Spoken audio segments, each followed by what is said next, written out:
The night had fallen over New York like a velvet curtain. From the top floor of Cole Tower, the city pulsed with lights tiny, restless hearts beating below. Inside, Ethan Cole sat alone in an office made of glass and silence. Numbers glowed on his screen, but for once, he couldn't see them clearly. All he saw was a picture. It wasn't even of her face, just a dessert on a small table, a blurred hand resting gently over another. Claire's hand, and beside it, a man's. Something inside him, long frozen and perfectly controlled, cracked open. He had told himself feelings were distractions. That attachment was weakness. But now, every rule he had built his life upon was trembling because of one simple photo. Outside, a siren wailed through the streets. Inside, his heartbeat joined the rhythm, uneven, unfamiliar. For the first time, the man who mastered every deal, every risk, couldn't master himself. And yet, this wasn't just about jealousy. It was the beginning of something deeper, a reckoning between pride and love, between power and vulnerability. Because sometimes, it takes losing control to understand what your heart has been trying to say all along. This is where his story begins. The soft hum of the city seeped through the glass walls of the 35th floor. Below, New York glimmered like a restless ocean waves of light, moving without pause. Inside that tower of steel and silence, Ethan Cole sat at his desk, sleeves perfectly pressed, posture exact, eyes steady on the numbers scrolling across his monitor. Every morning was the same: black coffee, no sugar, a report reviewed, a decision made, a life kept in order. To most, he was brilliant, the man who built an empire out of precision and control. But to those who worked closest to him, Ethan Cole was something else entirely. A man carved out of marble, cold, untouchable, perfect, and impossibly distant. He didn't believe in emotions. Not really. They were messy, unpredictable, dangerous, the kind of variables that ruined even the cleanest equation. And so, he measured his world in profits, risks, and results. Nothing more. That morning, the elevator doors opened with a soft chime. A woman stepped in, calm, confident, a folder pressed to her chest. Claire Bennett, the new marketing director. She wasn't late, she wasn't loud, but somehow, the air changed when she walked into the room. Her voice was warm when she greeted the team, her laugh soft enough to draw glances. Ethan looked up only for a second, a reflex more than curiosity, but it was enough. There was something about her presence that unsettled him. She smiled as she passed by his office glass, unaware he was watching. That smile lingered in his mind long after she disappeared into the conference room. The meeting started at 10 sharp. Ethan stood at the head of the long table, charts projected on the screen behind him. His words were crisp, his tone measured, every point clear, efficient, unemotional. Until Claire spoke, she didn't challenge him. She didn't flatter him either. She simply asked, "What if people don't buy the product because it's perfect, but because it feels human?" The room went still. Ethan turned toward her, eyes narrowing just slightly. He wasn't used to being interrupted, but what caught him off guard wasn't the question. It was how she asked it, calm, certain, as if she wasn't afraid of him at all. He paused, then said evenly, "Human doesn't sell consistency." "Ms. Bennett," Claire met his gaze. "Maybe, but it sells connection, and connection keeps customers longer than numbers do." The team waited for his reaction. He said nothing for a long time. Then he simply nodded once and moved on. But something in him had shifted. After the meeting, Ethan returned to his office, closing the glass door behind him. For the first time in years, he couldn't focus. Her words echoed not because they were revolutionary, but because they were right. Connection. A word he had spent his life avoiding. He leaned back in his chair, staring at the city skyline. Below, taxis crawled through the traffic like golden ants. The world moved. People loved. Hearts broke, all without precision or logic. He had built his success by keeping that chaos out. But suddenly, He wasn't sure if he still wanted to. A knock on the door pulled him back. Claire stepped in, holding a folder. "Mr. Cole," she said gently, "you asked for the market analysis." He gestured for her to leave it on his desk. She did, but before turning to go, she hesitated. "By the way," she said, "you were right about one thing." Ethan raised an eyebrow. "Which thing? Perfection?" she replied. "It does attract people, but it also scares them." She smiled faintly, then left the room. When the door clicked shut, Ethan realized he was still holding his breath. He exhaled slowly, fingers drumming against the desk. A strange warmth spread through his chest, quiet, unwelcome, but alive. That night, as he walked through the empty office, her laughter still echoed faintly in his memory. He told himself it meant nothing, that he was just intrigued by her perspective. But deep down, he knew better. There was something about her, the way she looked at the world, the way she spoke without fear, that made his own carefully built world feel small. Too small for the man he thought he was. Outside, rain began to fall, gentle at first, then heavier, drumming against the glass. Ethan stood by the window, watching droplets race down the pane like falling stars. In their reflection, he caught a glimpse of himself, a man surrounded by everything, yet untouched by anything real, somewhere, far below. Claire was probably catching a cab, umbrella in hand, unaware that she had already left a mark he couldn't erase. He told himself it was curiosity, nothing more, but the truth sat heavy in his chest, steady as the heartbeat he rarely noticed. Ethan Cole, the man who had mastered every rule of success, didn't know the first thing about love, and though he didn't know it yet, that would soon become his greatest lesson. The clock struck midnight. The office lights dimmed automatically, leaving only the glow of the city. Ethan lingered by the window for one last moment, the rain blurring the skyline into something almost tender. For the first time in years, he felt something he couldn't name, not quite peace, not quite longing, just movement, as if the world inside him had finally begun to breathe again. And somewhere in that stillness, between the thunder and the rain, the story truly began. Rain still lingered on the glass the next morning, faint traces from the storm that had passed overnight. The city woke slowly, lights flickering in the mist like tiny lanterns guiding the day in. Inside Cole and Partners, everything returned to its usual rhythm: emails, deadlines, the low hum of printers and quiet heels against marble floors. Everything looked the same, but for Ethan, something had shifted. He noticed it in the smallest things. The way Claire tucked a strand of hair behind her ear while reading a report. The quiet hum she made when concentrating. The way she never rushed to speak, but, when she did, every word felt deliberate, grounded. She carried warmth the way some people carried perfume, subtle, constant, impossible to ignore. At first, he tried to reason it away. Attraction was distraction. Admiration was dangerous. She was an employee, and he was her boss. There were boundaries for a reason, but the human mind doesn't follow company policy.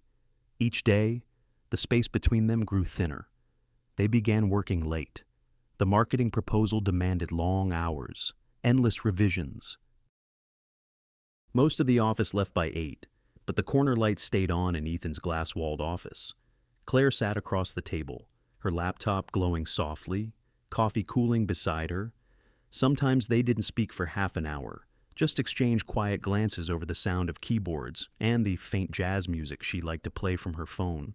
Once, near midnight, she caught him staring. He looked away too late. Claire smiled, small and knowing. "You should go home." "Mr. Cole," she said softly. "Even machines overheat." He almost smiled back. "What makes you think I'm a machine?" She tilted her head. "Because you never rest, and you never let anyone close enough to see when you're tired." For a long moment, neither moved. The only sound was the rain tapping faintly against the windows. Something in her tone, a mix of honesty and care, unsettled him more than confrontation ever could. The next day, Ethan arrived earlier than usual. She was already there, a coffee cup by her side, the scent of vanilla and roasted beans filling the air. "You beat me," he said quietly.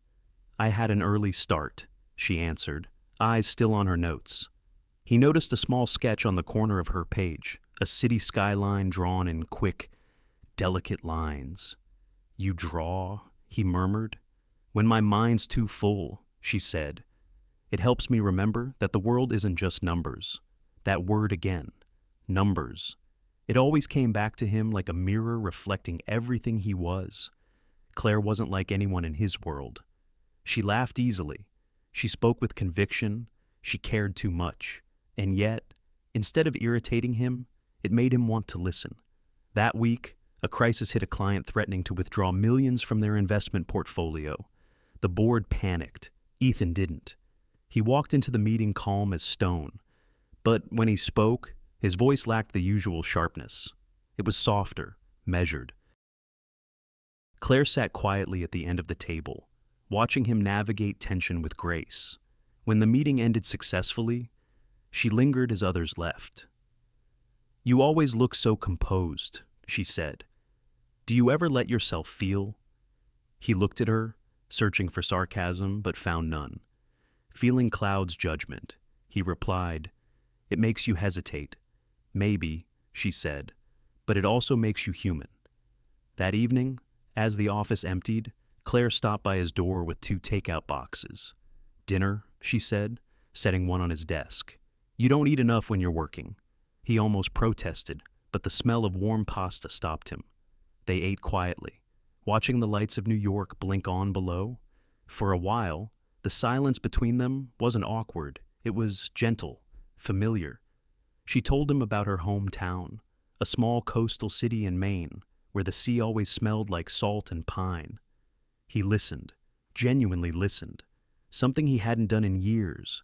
When she spoke, her eyes lit up not with ambition, but with life. And for the first time, Ethan wondered what it would be like to live that way, not by numbers, but by moments. The next few weeks passed in an unspoken rhythm. They worked, they argued, they laughed quietly in empty hallways. Once, when a presentation crashed minutes before a major client call, Claire stayed calm while everyone else panicked. "We'll fix it," she said, her hand brushing his briefly as she reached for the mouse. That small touch sent a pulse through him that he couldn't explain. Later that night, he replayed it in his mind, the warmth of her skin, the steadiness in her voice. It shouldn't have mattered, but it did. People around the office began to notice something different. Ethan's temper softened. Meetings ran smoother. Even the receptionist whispered, "He smiled today." He didn't hear it, but Claire did. She just smiled quietly to herself. One evening, when most of the city had already gone dark, Ethan stood by the window again. Claire was packing her things. "You should go," he said. "It's late." "So should you," she replied. He turned to her, and for a second, the world outside disappeared. There was only the space between them, small, fragile, electric. "You make this place feel different," he said finally. She blinked, unsure if she'd heard him right. Different how Ethan's voice dropped, almost a whisper. Less empty. Neither spoke after that. She gathered her coat, the air between them charged with everything unsaid. As she reached the door, she paused, glancing back at him. "Good night, Ethan." It was the first time she'd used his first name. He didn't respond, just watched as she disappeared down the hall, her reflection fading from the glass. Outside, snow began to fall thin, hesitant flakes drifting against the city lights. He stood there long after she left, his chest tight with something he couldn't label. It wasn't love, not yet, but it was the beginning of the line he swore he'd never cross. And somewhere deep inside, he knew once he did, nothing would ever be the same again. Saturday came softly, with the kind of golden sunlight that made the city look gentler than usual. The office lights were off, the phones finally silent. Claire stood by her apartment window, watching the quiet streets below, a cup of coffee warming her hands. For once, there were no reports to finish, no emails to answer, no tension waiting at the top of an elevator ride. Just the weekend, and the simple promise of rest. Her friend Mia had been insisting for weeks. You need to see other humans. Claire. Preferably ones who don't measure their words in spreadsheets. And so, after some gentle persuasion, she agreed to dinner with Ryan Miller, a kind, soft-spoken pediatrician Mia had introduced her to. The restaurant was small, tucked away on a quiet street lined with string lights. Ryan arrived right on time, carrying that natural calm some people have, the kind that made others breathe easier just by sitting across from them. He asked about her work, but not the kind of questions that made her feel tested. He listened, really listened, and she found herself laughing not politely, not carefully, but freely. When the waiter brought dessert, Ryan insisted she try the tiramisu. It's the best in the city, he said. The plate arrived, light dustings of cocoa over cream, 2 forks resting side by side. It was sweet and simple, the kind of moment that didn't need meaning, and yet, when Ryan reached over to wipe a smudge of cocoa from her finger, her phone buzzed on the table. She ignored it.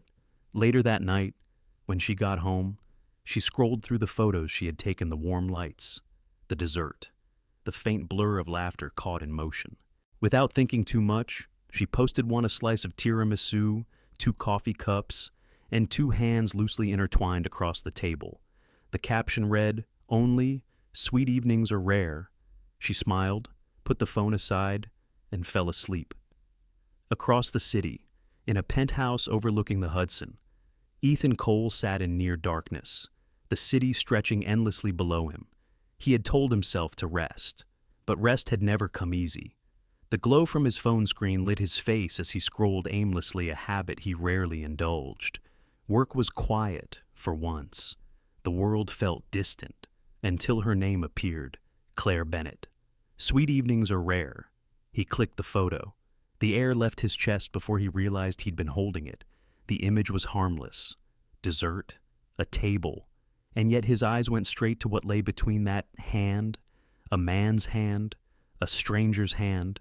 Something hot and foreign stirred in him, sharp enough to make his pulse stumble. He zoomed in without thinking, noticing the way her fingers rested there so naturally, the way her wrist curved in quiet comfort. It wasn't a pose. It was real. He set the phone down, but it was too late. The image had carved itself into his mind, pulsing with every heartbeat. He walked to the window, trying to push the feeling away. Jealousy. It was absurd. She was free. He had no claim, no right. But the thought didn't soothe him. It only made him angrier, not at her, not even at the man, but at himself, for feeling something he swore he was incapable of. The night grew longer. He poured himself a drink, stared into the glass, and saw her reflection in it, her laugh, the way her voice softened when she spoke his name that one time in the office. He remembered her saying, "Even machines overheat." Maybe she had been right. Maybe this was what it felt like to finally break down. By Sunday morning, he'd read every email twice, but absorbed none of them. His jaw was tight, his thoughts scattered. He opened her social media again, as if the picture might have disappeared overnight. It hadn't. The world had liked it, heart emojis, comments, laughter from people he didn't know. Strangers were smiling at her happiness. And for some reason, it hurt. At noon, his phone buzzed. A message from her, "Mr. Cole. Don't forget the client briefing on Monday. I've updated the slides. Nothing personal, polite, efficient, as if nothing had changed, as if the photo didn't exist." He typed a reply, deleted it, typed again, deleted again. Every word felt wrong. Finally, he wrote only, "Got it." 2 words that cost him more restraint than he'd admit. That evening, he tried to read, to focus, to be the man he had always been, logical, composed, indifferent. But every sound felt louder, every silence, longer. He imagined her walking beside that man, her hand brushing his coat sleeve, her laughter spilling into the night. The thought burned like a fever. At some point, he walked out onto the balcony. The wind was cold, the city below glowing gold and blue. He breathed in deep, but it didn't calm him. It only made the emptiness louder. For years, Ethan had been proud of his ability to stay detached, to live untouched by anything that could hurt. Now, a single photo had undone him. He thought of calling her, of asking something harmless about the presentation, the project, anything to hear her voice. But he didn't. He stood there, phone heavy in his hand, knowing that if he heard her speak, he might say something he couldn't take back. Hours passed. The lights in the building opposite his window began to fade, one by one. He stayed where he was, until the night thinned into dawn. The sky turned pale gray over Manhattan, the first taxis tracing yellow lines along the streets below. He turned back to his empty living room. On the coffee table, her photo still glowed faintly from his phone screen. He picked it up one last time, stared at it, then locked the screen and placed it face down. But even with the light gone, the image stayed, a hand, a dessert, a feeling he didn't want to name, and somewhere deep in the quiet, Ethan realized something terrifying. This wasn't just jealousy. It was the moment when all the walls he had spent his life building finally began to crack. He didn't know what he would do next, only that nothing would be the same when he saw her again. The morning light hit the glass walls of Cole Tower with a sharpness that matched Ethan's mood. The city looked cold, indifferent, a perfect mirror of the man who stood before it, jaw tight, hands locked behind his back. He hadn't slept. Every time he closed his eyes, that image came back, her hand in another man's. The kind of picture that looked harmless to the world, but to him, it felt like betrayal. By 8, he was already in the office, earlier than anyone else. The air smelled faintly of coffee and paper, sterile and familiar. He tried to bury himself in numbers, in contracts, in anything that didn't have her name on it. But the mind never obeys logic when the heart is bleeding quietly. When Claire walked in that morning, she didn't notice the tension right away. She smiled, as she always did, greeting the team, carrying her usual calm like sunlight into the room. But when she reached her desk outside his office, she felt the stillness, the weight of something unsaid. A moment later, the intercom buzzed. "Claire, my office, now." His tone was even, too even, the kind of control that only exists to keep something else from breaking. She hesitated before walking in. Ethan didn't look up immediately. He kept his eyes on a report that didn't need reading. The silence stretched thin between them. "Sit," he said. She did, carefully, her hands folded in her lap. He flipped through a few pages, then set them down. "I reviewed your proposal for the upcoming campaign," he began, voice steady. "Good work, but I have questions about the social media strategy. The post engagement seems personal." Claire blinked. "Personal." He leaned back in his chair, studying her like she was a problem he couldn't solve. "You're quite active online, aren't you?" She frowned, confused. "Sometimes it helps the brand feel relatable." He nodded once, lips pressed thin. And that post from Saturday night was that part of the brand too. Her breath caught. "Excuse me." The dessert, the photo, the hand. His tone was calm, but his eyes gave him away. They burned with something raw, something he didn't want her to see. "Do you often mix business with personal company?" She sat back slowly, realization dawning. "You saw it, I did. And you're asking because perception matters." He cut in quickly, too quickly. "You represent this company, and what you do outside of work." "Outside of work," she interrupted, her voice firm but soft, "is still outside of work. I had dinner with a friend, Ethan, that's all." Her use of his first name hit him like a crack of thunder, intimate, grounding, dangerous. He exhaled, but the anger beneath his ribs didn't fade. "A friend," he repeated, quieter this time. It didn't look like just a friend. Claire stared at him, disbelief mixing with hurt. Are you seriously saying this to me as my boss? Or as something else? He looked up then, and all the pretense fell away. The control, the armor, the distance. His gaze met hers, raw and unguarded. I don't know, he admitted, voice rough. Maybe both. Silence. Heavy. Electric. The hum of the city outside filled the space between heartbeats. Claire stood, needing air. You have no right, she said quietly. Whatever this is, it's crossing lines we can't afford to cross. I know. He rose too. The movement sudden. But I can't pretend I don't care. I saw that photo. And he stopped, his voice catching, his restraint finally slipping, and it felt like I was being torn apart. I didn't even know I could feel that. Her eyes softened despite herself. Ethan. He ran a hand through his hair, exhaling like a man who'd been holding his breath for years. I've spent my whole life keeping everything in order. Numbers, deals, people. Everything has a system, a rule. But you, he looked at her, pain flickering behind his calm. You make it all fall apart. She didn't speak. Couldn't. The room felt too small for what hung between them, too bright. Too real. For the first time, Ethan stepped closer, not enough to touch, but enough for her to feel the gravity of him. When I saw that hand, whoever it belonged to, I realized something. I don't just notice you. Claire, I need you. Her heart pounded, each beat echoing in her throat. Ethan, this isn't fair, she whispered, to either of us. I know, he said again, almost pleading. But tell me, what do I do with this? With feeling something I've spent years convincing myself doesn't exist. She looked up at him, eyes full of something between tenderness and fear. You start by not destroying it, she said softly. Whatever this is, don't ruin it before it even begins. The words hung there, fragile, trembling like a flame in the wind. He closed his eyes briefly, jaw tightening. It's too late, he murmured.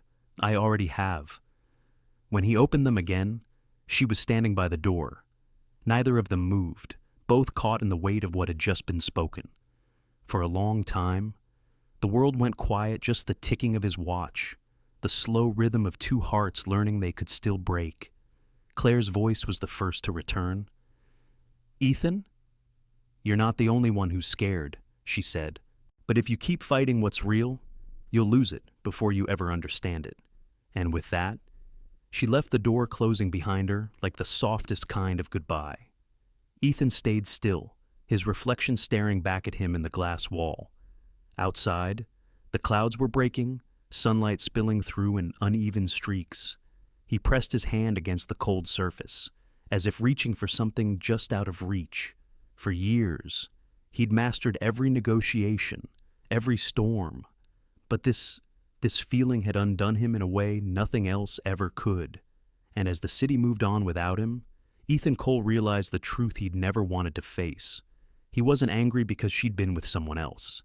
He was angry because, for the first time in his life, he wanted to be the one she chose. The thought stayed with him, quiet and painful. The beginning of something he could no longer control. The city outside his window blurred into rain again, streaks of light dissolving into one another like secrets no one dared to speak. Days had passed since that morning, their confrontation. His confession, but the echo of it still lingered in the air between them. What followed wasn't planned. It didn't begin with declarations or promises. It began with silence. And then, one evening, with a knock on his door. It was late. Most of the floor was dark except for the soft glow spilling from Ethan's office. Claire stood at the threshold, her expression unreadable. She didn't ask if he was busy. She simply said, "You can't keep looking at me like that and expect me not to feel it." Her voice was quiet, steady, but her eyes betrayed the tremor inside. He didn't move for a moment, afraid that anything he said would make it real. Then he crossed the room slowly, stopping just close enough for her to feel his breath. "Then what are we supposed to do?" he asked. She met his gaze, calm but certain. Stop pretending. It was all it took. The world outside disappeared. No titles, no rules, just two people who had spent too long denying something that had already taken root. His hand brushed against hers, tentative, searching for permission. She didn't pull away. That night, the glass walls of his office became their first secret. The rain softened against the windows as if guarding them. What began as restraint unraveled into something raw, fragile, and human. They didn't speak much. There was no need. In the stillness, their breathing said everything words could ruin. After that night, everything changed and nothing did. By day, they were exactly who they'd always been. Ethan, the composed CEO, precise and measured. Claire, the brilliant director, sharp and professional. In meetings, their eyes met briefly, then retreated as though nothing existed beyond the spreadsheets and charts. But in the quiet hours after everyone left, when the elevator chimed one last time, the mask slipped. Sometimes it was as simple as sharing dinner over cold takeout on the edge of his desk. Other times, it was silence, her head resting against his shoulder, as he stared at the city that once made him feel untouchable. He learned her laughter by heart, the little sighs she made when she was thinking, the way her fingers traced the edge of a coffee cup when she was nervous. They discovered small rituals, his habit of brewing coffee too strong, her insistence on bringing plants into his sterile office. Each detail stitched itself quietly into the rhythm of their hidden world. But beneath the warmth was something else. Fear. Ethan had spent his life mastering control, and now he was losing it inch by inch. A missed meeting because he couldn't stop watching her work. A moment of hesitation when she brushed his arm in passing. The smallest things began to matter too much. And yet, he had never been happier. Late one night, as she gathered her things, Ethan spoke without looking up. "Do you ever think about what happens if someone finds out?" Claire smiled faintly, closing her laptop. "Every day." He turned to her then. "And it doesn't scare you?" "It does," she said softly, "but pretending I don't care scares me more." Her honesty disarmed him every time. He had lived among people who spoke in negotiations, not truths. But Claire, she didn't hide behind language. She didn't play safe. She met every fear head on, even when her voice trembled. There were nights she stayed at his apartment, falling asleep with the city light spilling over her face. He would lie awake beside her, wondering how something so peaceful could also feel so dangerous. Sometimes, when she turned in her sleep, he'd whisper the words he couldn't say in daylight. "Don't leave." She never heard him. Or maybe she did, and just never answered. Their secret wasn't built on lies, but on borrowed time. A delicate balance between what they wanted and what they knew they couldn't have forever. And still, they clung to it, because love, especially the kind that shouldn't exist, has its own gravity. Weeks passed. The world outside kept spinning, unaware of the quiet rebellion happening in the shadows of Cole Tower. Ethan's team noticed small changes, the way he smiled more often, how the tension in his voice softened. Claire's friends noticed too. She seemed lighter, though she said nothing about why. But even happiness has edges. One Friday evening, as they stood by the window after a long day, Claire looked out at the skyline and whispered, "Do you ever wonder how long we can keep living two lives?" Ethan didn't answer right away. He followed her gaze, the reflection of the city shimmering over her face. "I try not to think about it," he admitted, "because when I do, I can't breathe." She turned toward him, her eyes full of quiet sadness. "That's not living, Ethan. That's waiting." Her words landed softly but stayed sharp. He wanted to argue, to promise that they could keep this fragile world safe. But even as he reached for her hand, he knew she was right. Still, he pulled her closer. "Then, let's not think about tomorrow," he said. She smiled against his chest. "For now," she whispered. "For now." The simplest words, but they carried a weight neither could name, because both of them knew that love, hidden too long, begins to suffocate under its own secrecy. When she finally left that night, the office felt hollow again. He watched her disappear down the hallway, the sound of her footsteps fading like a heartbeat slipping into silence. Ethan stood alone, his reflection ghosting back at him in the glass part. Man, part myth. Caught between the life he built and the one he was afraid to lose. Outside, the rain began again, steady and familiar. And though he didn't know it yet, that same rain would one day wash away the illusion that secrets could ever protect what the heart truly wanted to keep. The first sign of autumn crept into the city that week, the kind of chill that slipped quietly through open windows and made everything feel just a little more fragile. Ethan stood by the boardroom window, a cup of untouched coffee cooling in his hand. He'd been awake since dawn, thinking about the meeting scheduled for that morning. A name from his past had reappeared on the calendar, Veronica Chase. It had been almost 3 years since he last saw her. Back then, she'd been more than a business partner. She'd been the person who knew him best, or at least, who thought she did. Their breakup had been quiet but final. He had chosen ambition, she had chosen distance, and now she was back not as the woman who once shared his bed, but as the investor controlling 20% of Cole & Partners' newest acquisition. When the door opened, she entered like she owned the room. She always did. Tall, poised, her perfume subtle but unmistakable amber and steel. "Ethan," she said with a smile that didn't quite reach her eyes, "you look human." He almost smiled, but not quite. "Veronica." They shook hands. Her grip was firm, cool. "You've changed," she said softly, studying him. Less edge, more pause. "That's new." He turned toward the table, gesturing for her to sit. "Let's talk business." But business was never simple with Veronica. The meeting went smoothly enough. Numbers, projections, risk assessments, she was sharp, as always. But between her questions, she watched him. Closely. Too closely. And when the discussion ended, she didn't leave right away. "I heard things," she said casually, crossing one leg over the other. "You're different lately. Softer, they say." Ethan frowned slightly. You're bored. Your team. People talk. You used to terrify them. You know." She smiled again, faintly. "Now they say you smile in meetings. You listen more. Some of them think it's good. Others think it's dangerous." He met her gaze evenly. "And what do you think I think?" she said, leaning forward. "Someone got under your skin." For a second, his composure cracked just barely. A flicker. But Veronica saw it. She always did. "Ah," she whispered, satisfaction soft in her tone. "So it's true." He said nothing. Silence was safer. She stood, smoothing her coat, her voice turning quieter. "You and I both know what happens when emotion enters business. You taught me that.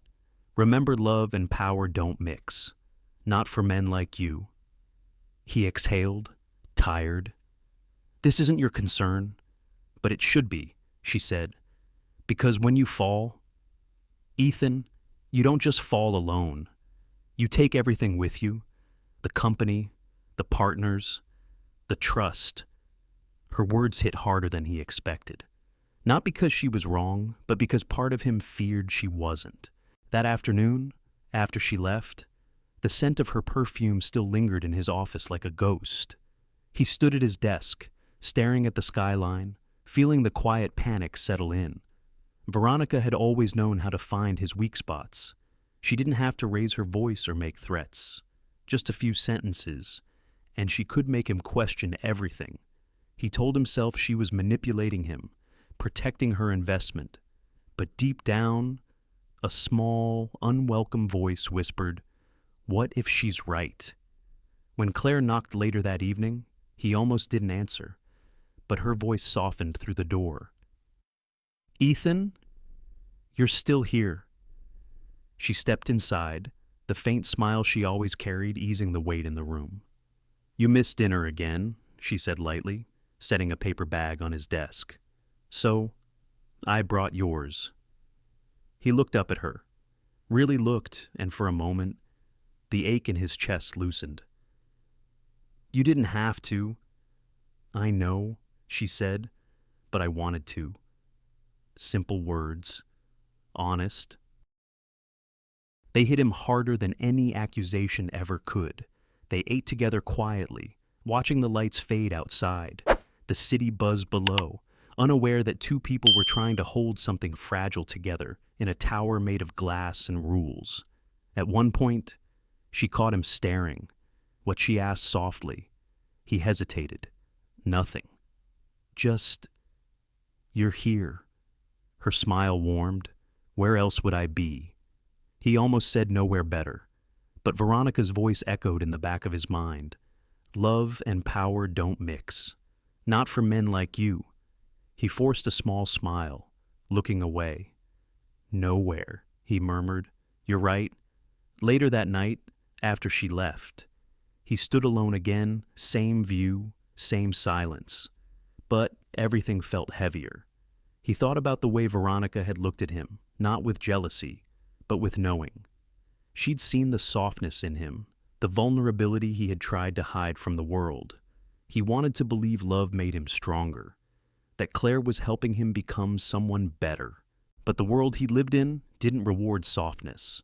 It punished it. And for the first time, fear found its way into the same space where his happiness lived. He closed his eyes, letting the city lights blur behind his lids. He could still hear Veronica's parting words, her tone both tender and cruel. "Be careful. Ethan. The higher you build your heart, the further you'll fall when it cracks." When he opened his eyes, her reflection was gone, but her shadow remained. He picked up his phone, thumb hovering over Claire's number. For a moment, he wanted to call her, to hear her voice and forget the doubt clawing at him. But he didn't. He set the phone down instead, his hand trembling slightly. Outside, the wind pushed against the glass, making the building creak softly. In that sound, Ethan heard something he couldn't name, the faint beginning of a fracture. And though everything still looked intact, he knew what cracks sounded like before they showed. The nights were getting colder, and so was the space between them. It wasn't sudden, more like a quiet drifting, the kind that happens so slowly you don't notice until you look up and realize you're no longer standing side by side. Claire felt it first, not in grand moments, but in small, ordinary ones.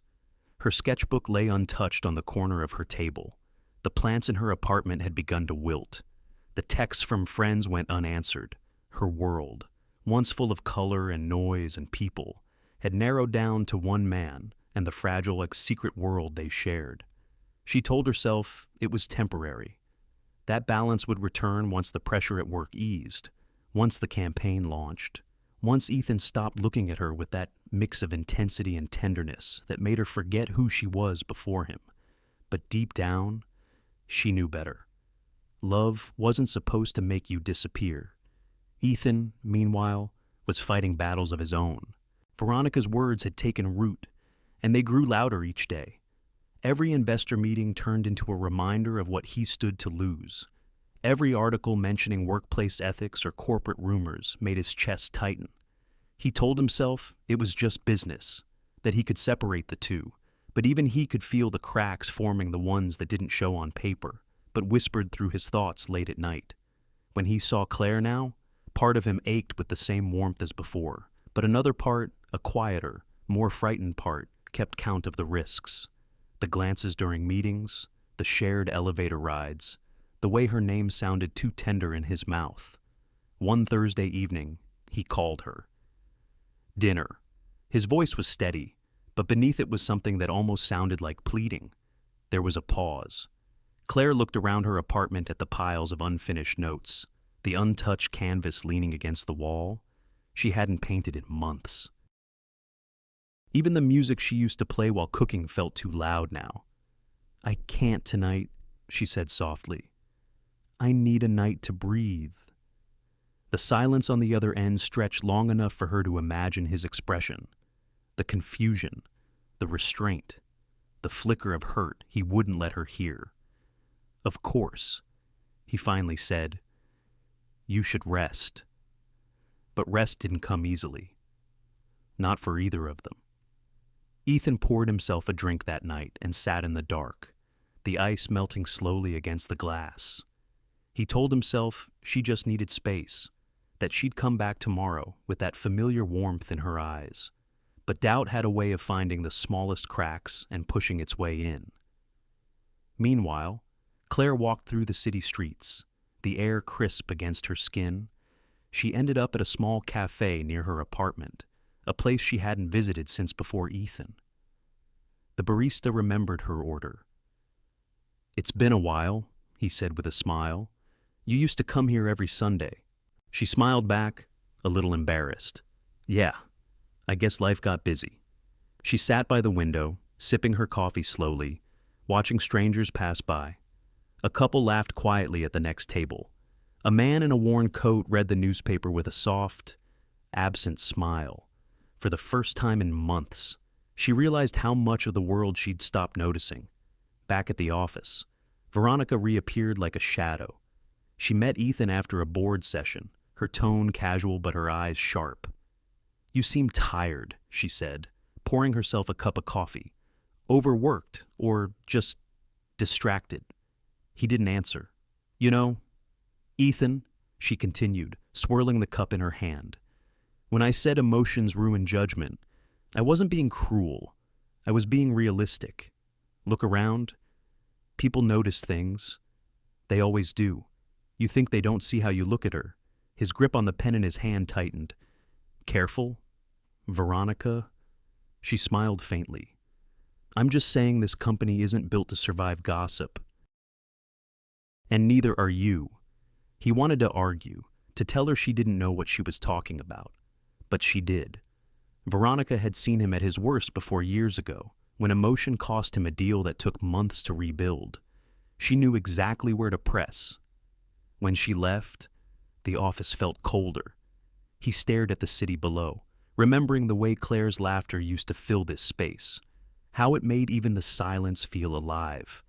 But now, all he could hear was the ticking of the clock and the sound of his own pulse, heavy and uneven. The next morning, Claire came in early. She saw the fatigue in his face, the way he avoided her gaze when she passed by. She wanted to reach out, to touch his hand, to tell him she didn't mean to pull away. But something stopped her. Maybe fear, maybe exhaustion, maybe the slow realization that what they had built was no longer just theirs. It was surrounded by eyes, by whispers, by the pressure of being found out. The day dragged on, heavy with unspoken words.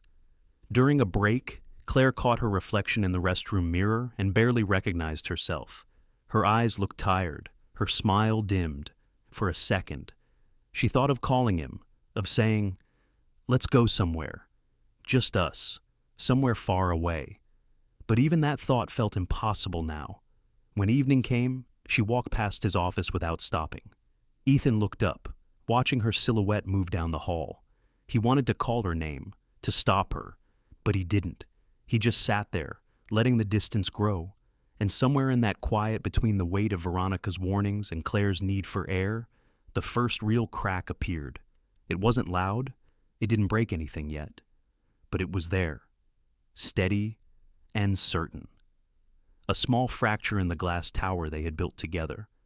By the time night fell, neither of them slept. Ethan sat by his window, his reflection split against the city lights.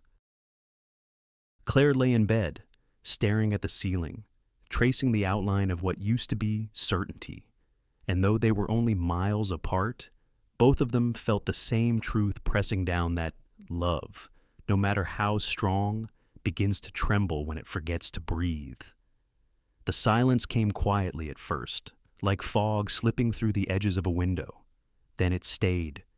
Days turned into weeks, and Ethan and Claire moved through the same building like strangers on parallel tracks, close enough to sense each other's presence, too far to bridge the space between. He still saw her every day, in meetings, in hallways, at the coffee station where she used to tease him for his bitter, sugarless brew. But now her laughter belonged to the air, not to him. She kept her tone professional, her eyes steady, her words measured, and every time she walked away, something inside him followed, wanting to call her name but never daring to.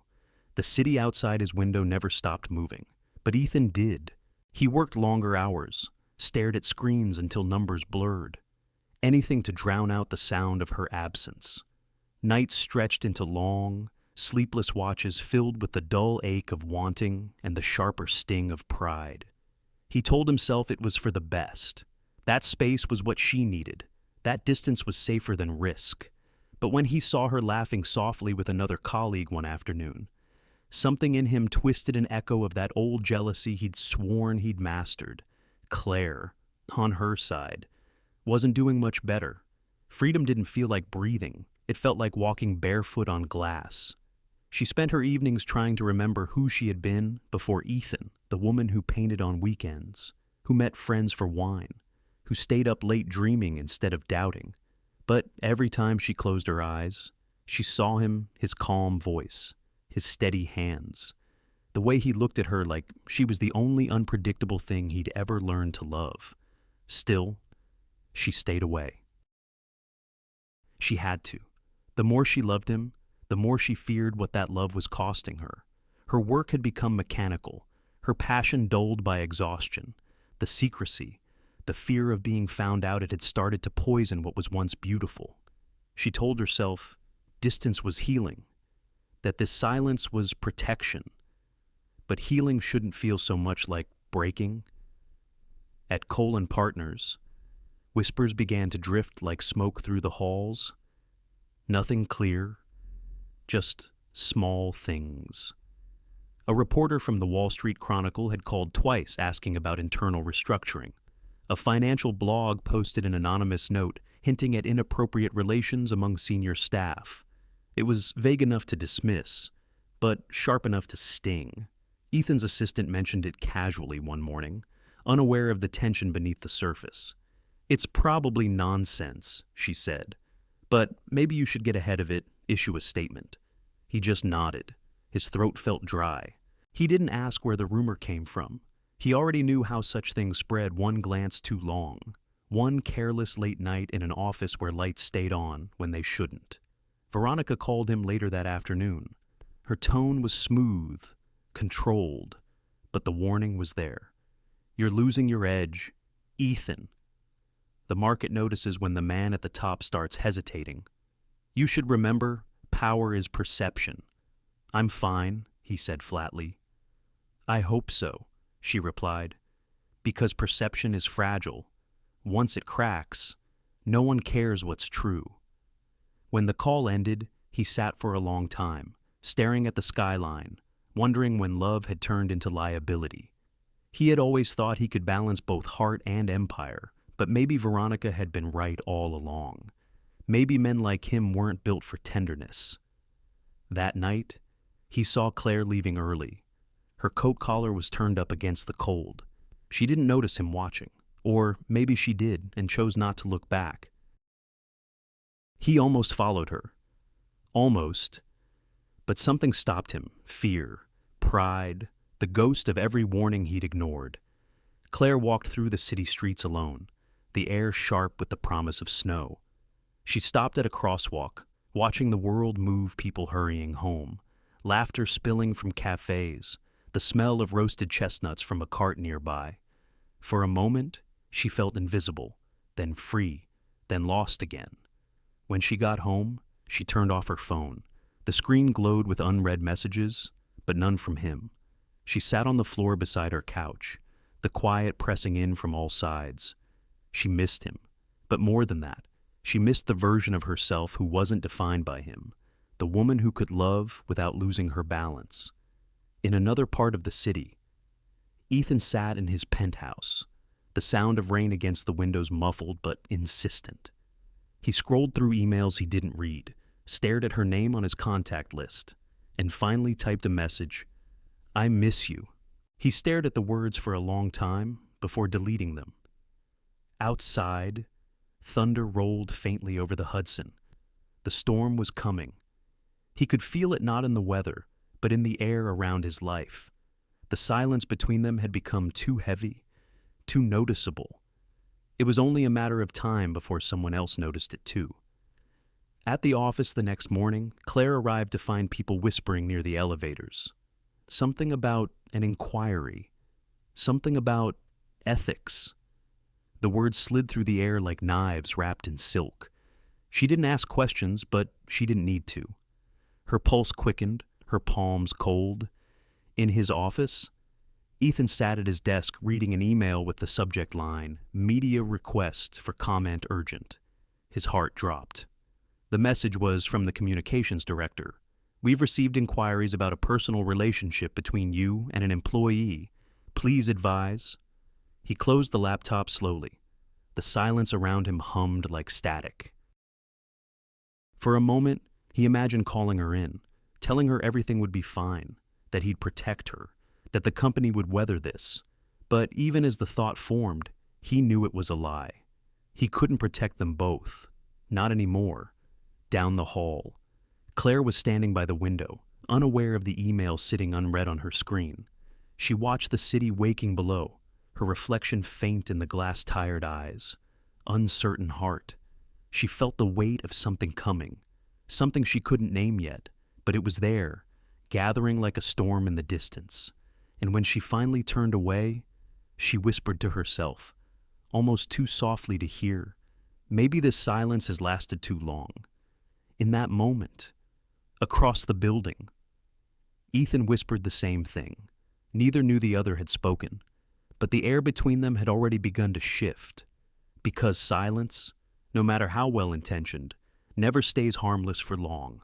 The storm didn't arrive with thunder. It came in pressed suits and polite smiles. Monday morning, 10:00 a.m. 3 journalists from the Wall Street Chronicle stood in the lobby of Cole and Partners, their badges gleaming under the soft light. They carried notebooks, recorders, and the kind of questions that could dismantle reputations. Ethan was in a meeting when his assistant rushed in, her voice tight but controlled. "Mr. Cole, the press is here. They said it's about a personnel matter." The words made his stomach drop. He knew. Before she even said more, he knew. He stood slowly, straightened his tie, and asked her to send them in. The journalists entered with rehearsed calm. A woman in her 40s, confident and precise, took the lead. "Mr. Cole," she began, "thank you for seeing us. We're preparing an article about internal conduct policies in major financial firms. Naturally, your company is one of the most respected in the field. Respect." He almost laughed. "I see," he said evenly. She continued, her tone soft but sharp. "However, there have been anonymous claims about an inappropriate relationship between you and a member of your executive team. Would you like to comment before we publish?" Ethan's pulse quickened, but his face didn't move. He had learned long ago that silence could be armor. "Anonymous claims?" he repeated. "You know as well as I do that such stories thrive on speculation." The second reporter, younger, leaned forward. "So you're denying the relationship?" He looked at them one by one, his mind racing. Every answer carried a cost. Every word could tip the balance between protecting the company and destroying what was left of his soul. "I'm denying any misconduct," he said finally. "My personal life has no bearing on the integrity of this firm." The older woman smiled politely. "We understand. But when the CEO's personal life involves a subordinate, it becomes company business. Would the employee in question, Ms. Claire Bennett, confirm the same?" Her name felt like a blow to the chest. He didn't show it, but inside, something cracked. "Ms. Bennett is a valued member of my team," he said carefully, "and that's all I'll say on the matter." The meeting lasted 20 minutes. When they left, they thanked him for his time, as if they hadn't just lit the fuse beneath his life. The door closed behind them with a quiet click that felt louder than any slam. He sank into his chair, breathing slowly, the mask still on his face, but underneath it fear, not for himself, but for her. Across the office, Claire was in her department when she heard the whispers. The Chronicle, investigating something. A coworker mentioned seeing reporters in the lobby. Her hands went cold. She opened her email, and there it was, an official notice from the PR department asking her to verify any contact with media representatives regarding personal matters. She didn't move for a long time. When Ethan finally called her into his office, she was pale but composed. He closed the door behind her, the silence thick. "You've heard," he said. She nodded. "They came to me, too." "I didn't say anything." "Good," he murmured. "It'll pass. We'll handle it." Her eyes lifted to his. He hesitated. "Claire, the board can't know the truth. It would destroy everything, your career, the company's reputation. I have to deny it." Her expression shifted, hurt, disbelief, then something like resignation. "So, that's what this is," she whispered. "Protection, not honesty?" He stepped closer, his voice low. "I'm trying to keep you safe." She shook her head. "You're trying to keep control. There's a difference." The words landed between them like shards of glass. He wanted to reach for her, to say something that would make it right. But his phone buzzed with a new message from Veronica. "Just 2 words told you." The timing was too perfect. He realized then it hadn't been random. Veronica had lit the match herself. The leak, the questions, the scandal. It was all deliberate. She'd known exactly where to strike. That night. The Chronicle published a teaser online inside the glass tower allegations of a secret affair at Cole and Partners. No names, no photos, but enough detail for anyone inside the industry to guess. The comments section filled within hours. Speculation, gossip, cruel laughter. Claire read it alone in her apartment. Her phone buzzed nonstop with messages she didn't answer. She sat by the window, knees pulled to her chest, the city glowing beneath her like 1,000 watching eyes. For the first time, she felt ashamed, though she hadn't done anything wrong. Love wasn't supposed to feel like hiding. Meanwhile, Ethan paced the length of his penthouse, every step echoing like accusation. His PR team wanted an official statement by morning. The board wanted reassurance. Veronica wanted silence. He poured himself a drink, but it did nothing to calm him. The words kept repeating in his mind, her voice, soft but unrelenting. "You're trying to keep control. There's a difference." He sat down, staring at the draft his team had sent. The line that mattered most was at the bottom. "Mr. Cole denies all allegations regarding a personal relationship with any employee of Cole and Partners." He read it over and over. Each time, it felt heavier. In the end, he signed it. The email went out at 2:14 a.m. When the statement hit the press the next morning, it spread fast. Investors calmed, the stock steadied, the company survived another day. But something inside Ethan broke. At work, he saw Claire once across the hall. She didn't look at him, didn't stop. Her shoulders were straight, her expression calm, but her eyes, he caught them just for a second, were full of something he couldn't bear to name. Guilt, disappointment, loss. He stood behind his office glass as she walked away, the city light spilling over her hair. He wanted to call her name, to tell her he hadn't done it out of cowardice, but out of love twisted by fear. But he said nothing. Because that's what fear sounds like. It's not loud, not angry, it's silence. And in that silence, Ethan Cole, the man who had always controlled everything, realized he had just lost the only thing that ever made him feel alive. The night she came to his office, the city was drenched in rain.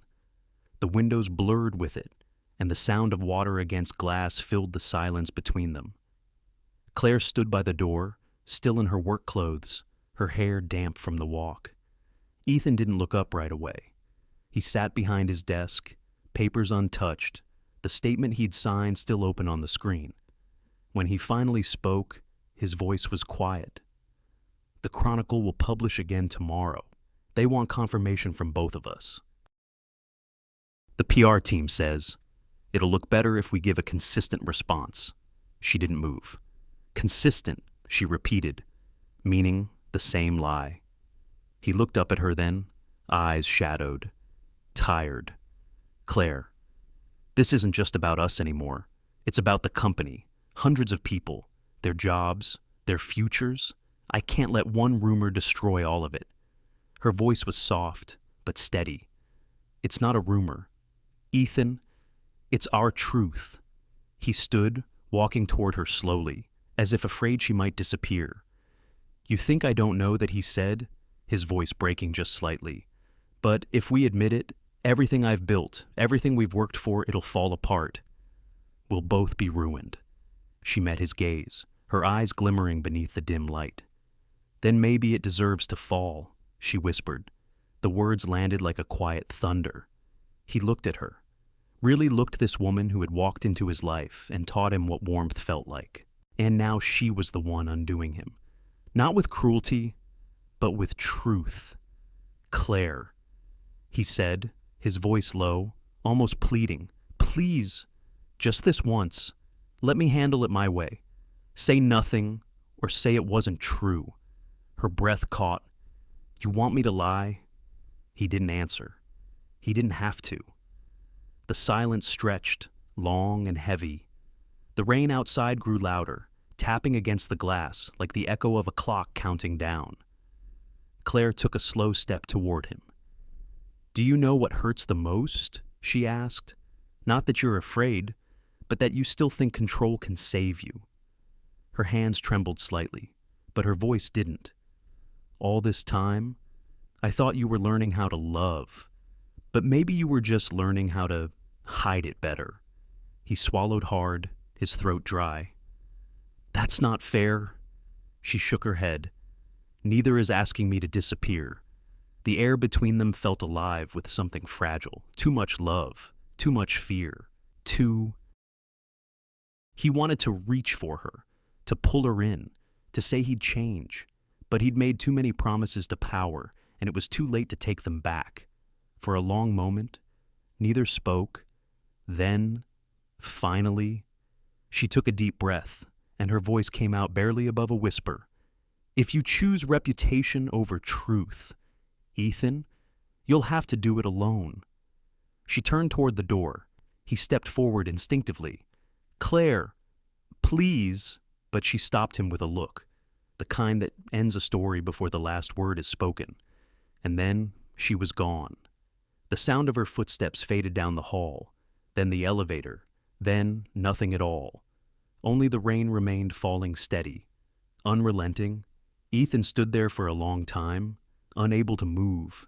The office, so large and polished, suddenly felt unbearably empty.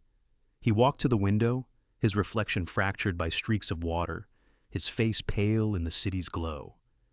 He pressed a hand against the cold glass. He could still smell her perfume, faint and fleeting. It lingered just long enough to break him. For years, he had defined success as control of numbers, of outcomes, of people. But now, the one thing he wanted most was the one thing he could no longer command.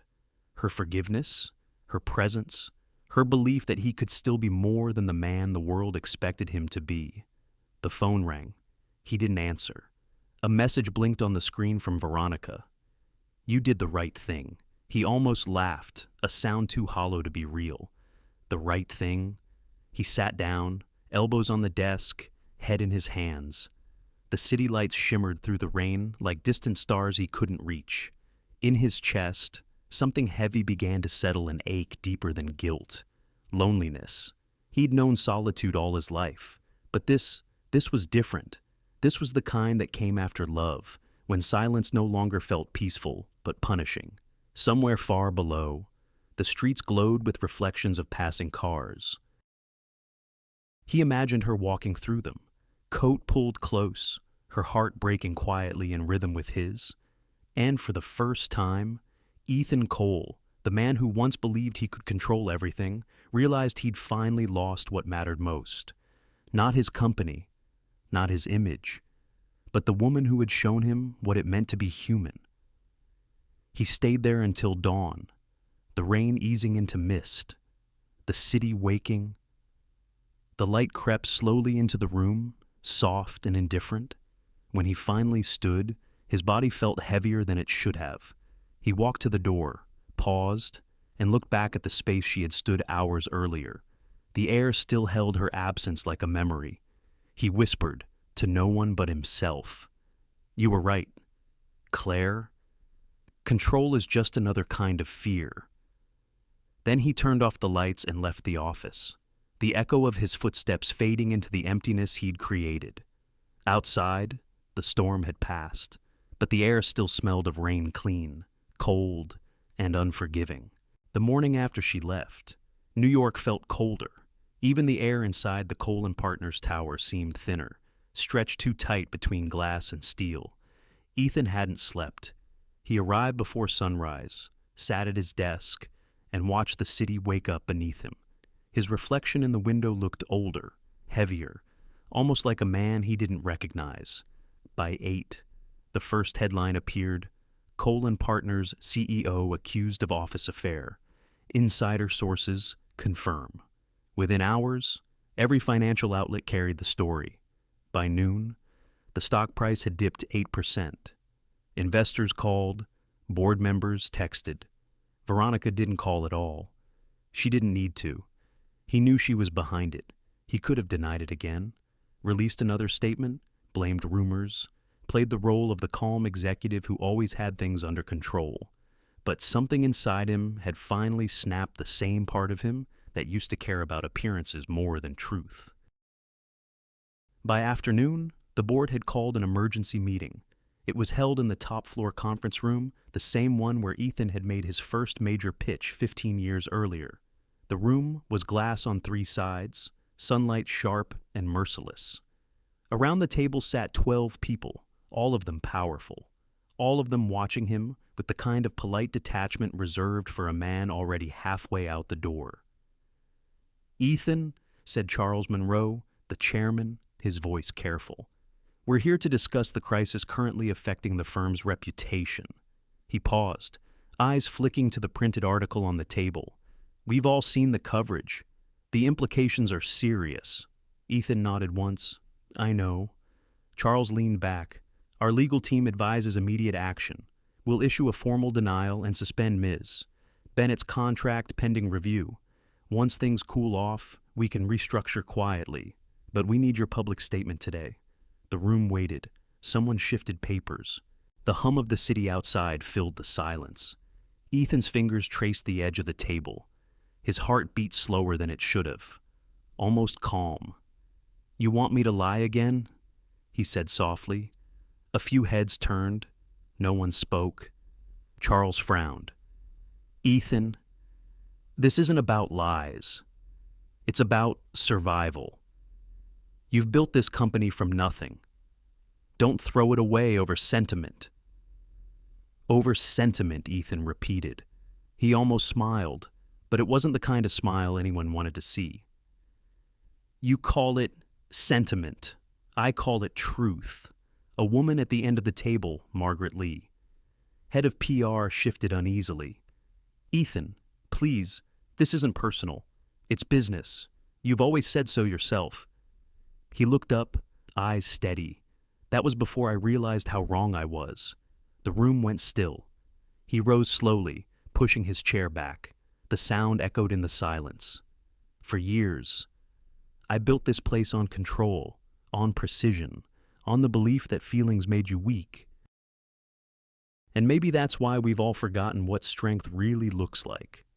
He looked around the table faces he'd known for decades, people who had once admired him, now afraid of what he might do next.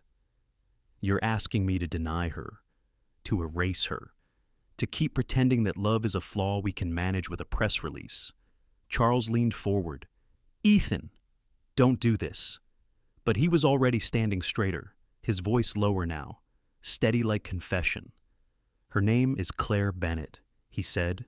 "She worked for me, and yes, I loved her." The air went thin, no one moved. The only sound was the faint buzz of the city below. "I won't say it was professional," he continued quietly. "I won't say it was convenient, but it was real. And for the first time in my life, it made me want to be a better man. If that cost me this company, then so be it." He stopped. The words hung there, heavy and irreversible. Margaret whispered, "Ethan, this could destroy everything." He nodded. "Maybe everything deserves to be destroyed if it was built without a heart." Someone at the far end exhaled sharply. Another muttered under his breath. The chairman stared at him for a long time, then said, almost gently, "You understand what this means?" Ethan met his eyes. "Yes," he said. "It means I'm free." He walked out before anyone could stop him. The sound of his footsteps down the marble corridor was slow, deliberate. By the time the elevator doors closed, he felt the weight lifting painfully, but cleanly, like a wound being opened to heal. Outside, the afternoon sun had turned to gold. The streets were alive with motion, but to him, it all looked distant, unreal. His phone buzzed nonstop. Messages from lawyers, from the board, from Veronica. He ignored them all. As he stepped out into the street, a gust of wind tore through the avenue, carrying with it the smell of rain and exhaust and something faintly sweet, a bakery nearby. Maybe. He stopped walking. For the first time in months, he noticed the world again. At a crosswalk, a woman brushed past him, laughing into her phone, her voice bright and unguarded. It reminded him of Claire, not her laugh exactly, but the freedom in it, the life. He realized how long it had been since he'd heard her laugh without restraint. He stood there for a long time, people moving around him, the world continuing as if nothing had changed. And maybe it hadn't. Not for them, but for him, everything was different. That evening, news broke again. The headlines were merciless. Ethan Cole confesses to relationship. Resigns as CEO, stock prices tumbled. Analysts speculated. Social media dissected every word of his statement. But somewhere beneath the noise, a quieter story began to take shape. Some called him reckless. Others called him brave. He didn't read any of it. He went home, poured himself a glass of water, and stood by the window as the last light faded from the skyline. He had lost everything the world said mattered, his title, his company, his empire. But, for the first time in his life, he didn't feel hollow. He felt human. And as night settled over the city, Ethan Cole, the man who had built a kingdom out of control, finally let it fall, piece by piece, until only the truth remained. The morning after his resignation, Ethan drove through Manhattan under a sky the color of steel. The city that once felt like his empire now looked distant, indifferent. He passed the tower that still bore his name, but he didn't look up. The car slowed as he turned onto West 72nd Street, where Claire used to live, a quiet corner of the Upper West Side with elm trees and coffee shops she loved. He hadn't been there since the night everything fell apart. The world outside had changed in small ways. New faces at the bakery, new posters on the lampposts, but her building looked the same. Only the air felt heavier. He parked by the curb and climbed the familiar steps, his breath fogging in the chill. The lobby smelled faintly of detergent and dust, just like before. He pressed the elevator button, his hand trembling slightly. When the doors opened, a stranger stepped out, a young couple holding moving boxes. The woman smiled politely, not recognizing him. "You looking for someone?" He hesitated. "Claire Bennett, apartment 3B. The man shook his head. "Sorry, sir. That place is empty now. She moved out last week. Super's showing it tomorrow. You might want to talk to him." Ethan thanked them quietly.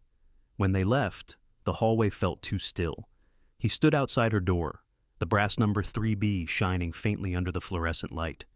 The space behind it used to hold laughter, the scent of cinnamon candles, the echo of her humming when she thought no one was listening. Now it was silent. There was a white envelope taped to the door, his name written in her handwriting, neat, steady, almost gentle. Ethan.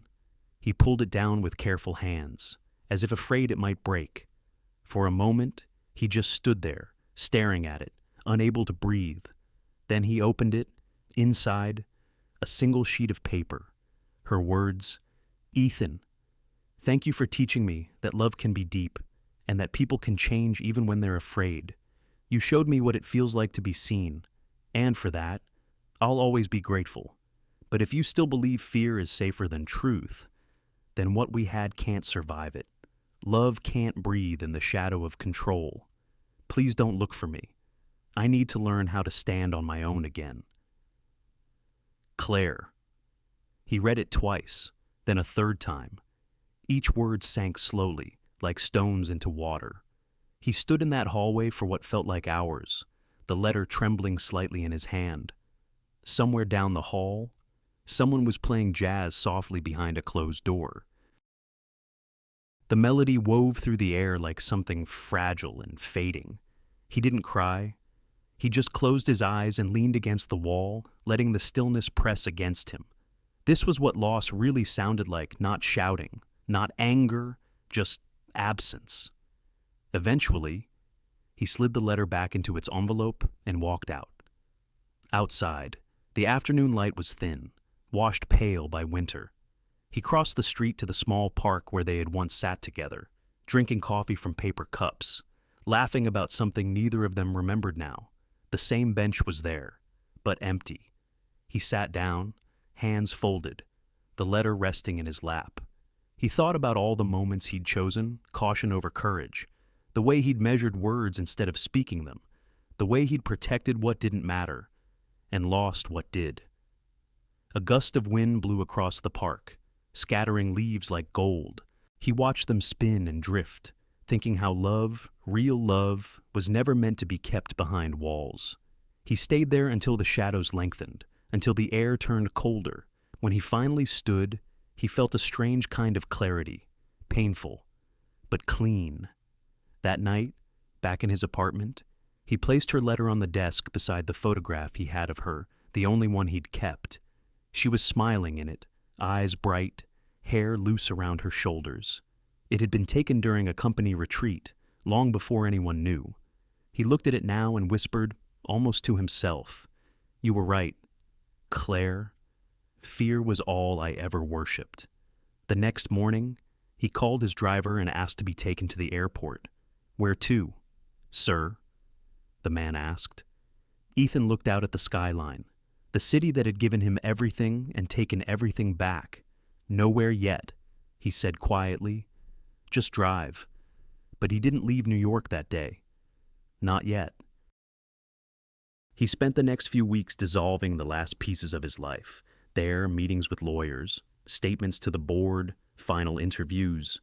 His name began to fade from the headlines, replaced by newer stories. The world moved on. He didn't. Not right away. Then, one gray morning in late winter, he woke to an email from a realtor about the sale of Claire's old apartment. The subject line read, "Property relocated, forwarding address available upon request. Seattle." He stared at the word for a long time. The thought of seeing her again crossed his mind more than once. But he remembered the line from her letter, "Please don't look for me." So he didn't. Instead, he folded the email, printed it, and tucked it beside her letter, a quiet reminder of the space between who they'd been and who they might still become. Outside, the city kept moving. The snow began to fall, soft and slow, dusting the windowsills. Ethan stood by the glass, watching the streets blur white. For the first time in years, there was no schedule waiting for him, no empire to maintain, no crisis to manage, just stillness. And maybe that was what he needed to lose everything so he could finally begin again. As night came, he sat in the dark, her letter still open on the desk. The ink shimmered faintly in the lamplight. He traced one sentence with his thumb, "Love can't breathe in the shadow of control." He whispered it once, then again, softer each time, until it became something like prayer. And somewhere far away, in a city washed by rain and ocean air. Claire Bennett started her morning unaware that the man she once loved was standing on the other side of the country, learning how to breathe again, too. 6 months later, spring returned to New York quietly, as if the city itself had chosen to forgive. The river thawed, the air grew softer, and for the first time in years, Ethan Cole woke up without the weight of shame pressing on his chest. The apartment that once felt like a cage now held light. Not warmth exactly, but clarity.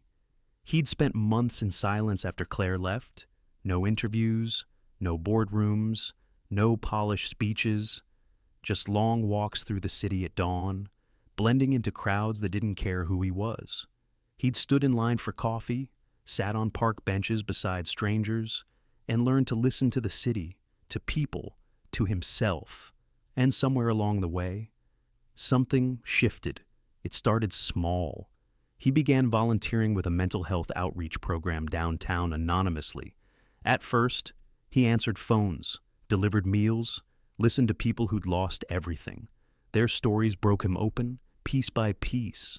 Shame turned into empathy, regret into resolve. One night, as he walked home through the dim streets, he passed a mural painted on a brick wall, a heart, cracked but glowing from within. Beneath it, someone had written, "We break so the light can enter." He stood there for a long time. Then he smiled, the first true smile in months. That week, he called a former colleague and asked to meet. The next morning, over coffee in a quiet corner of the city, he said the words that would change everything. "I want to build something better, something honest." It took months to shape, lawyers, advisors, meetings, but this time, he wasn't building for power. He was building for purpose. When the news broke that Ethan Cole was returning not as CEO, but as founder of a new corporate model, people didn't know what to make of it. He called it the Partnership Initiative. Every employee would own a share of the company. Every voice would matter. Salaries would be transparent. Mental health and ethics would be as valued as profit margins. The world, skeptical as ever, waited for him to fail. But he didn't, because this time, he didn't lead alone. He surrounded himself with people he trusted, people who challenged him. And in every decision, in every meeting, he asked one question that had once never crossed his mind. Is this kind? The transformation was slow, but steady. The man who once chased control now built trust. The man who once measured success by numbers now measured it by faces tired, smiling, human. 6 months after launching the new company, the media requested an interview. Ethan almost declined, but something in him said it was time. He sat in front of the camera, no tie, no rehearsed answers, just himself.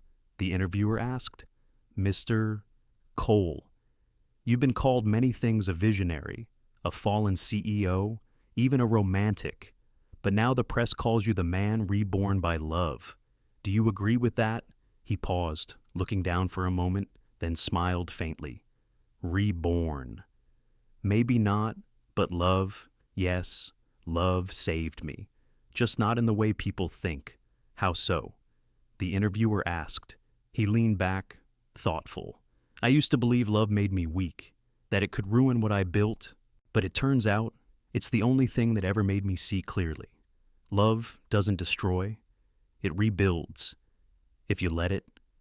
There was silence in the studio for a beat, the kind that holds truth too tender to break.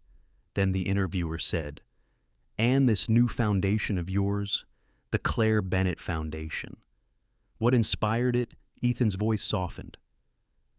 Someone once told me love can't breathe in the shadow of control. She was right. This foundation, it's my way of giving others what I couldn't give her: freedom, care, and the chance to heal before it's too late.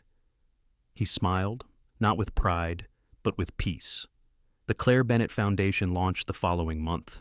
It funded mental health programs for professionals across industries, therapy, subsidies, leadership ethics workshops, mentorship for young women in business.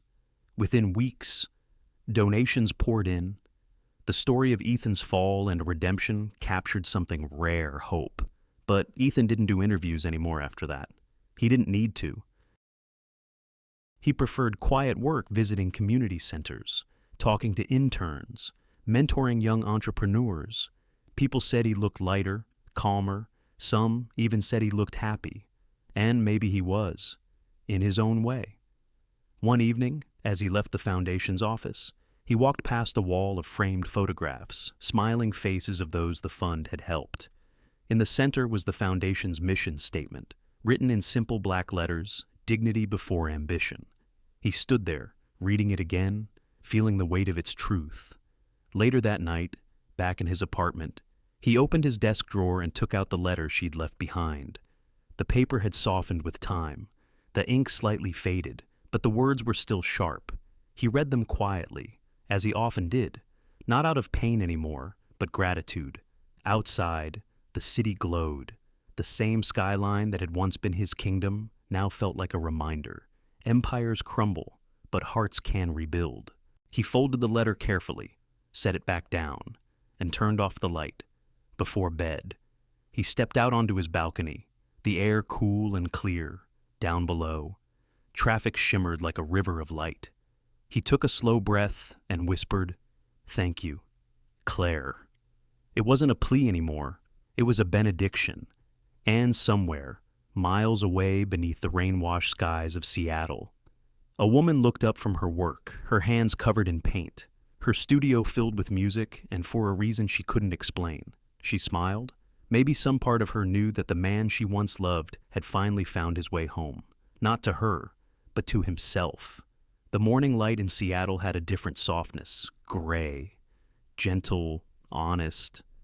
Claire loved it. She'd grown used to the rhythm of this city, the smell of rain, the quiet hum of ferries crossing Puget Sound, the way mornings always began with coffee and calm instead of chaos. 6 months had been enough to build a new life, or at least something that looked like one. Her office was small but alive sketches on the wall, mood boards filled with color, her sister Emily laughing as she argued with a client over the phone. Bennett Creative had started in their living room, just the two of them, and one shared dream to tell stories that felt human, not perfect, just real. That morning, Claire was reviewing a proposal for a new campaign, something about authenticity and leadership, when Emily poked her head into the room. "Hey, meeting in 15, big client. They're flying in from New York. You should probably look less peaceful," she teased. Claire smiled, rolling her eyes. "You mean less like someone who actually sleeps?" "Exactly." They laughed, the kind of easy laughter that comes when the worst parts of life feel like they've finally loosened their grip. Claire didn't ask who the client was. She didn't need to.